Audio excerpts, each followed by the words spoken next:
Rahula mõis.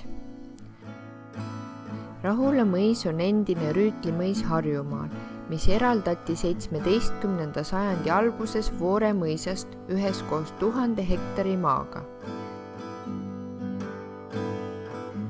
Mõisa peahoone on tagasihoidlik keskmise suurusega puitehitis, mis püstitati millalgi 19. sajandi keskel.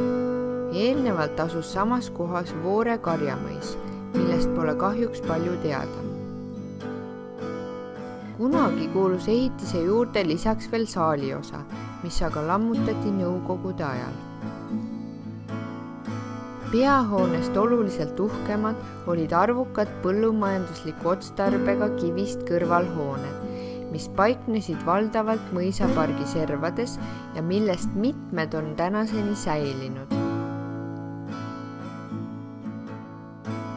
Mõis tegeles põllumajandusega ja üks selle tuntumaid omanikke oli 18. sajandi keskel mõisa valitsenud Abraham Hannibal. Ta oli Tallinna garnisoni ülem ja Peeter I ristipoeg.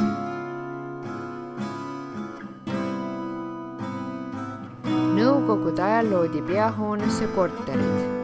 Eraomanduses on peahoone tänaseni ja kuulub samaaegselt 2 perele, kellest ühed on oma maja poole restaureerinud ja teised mitte.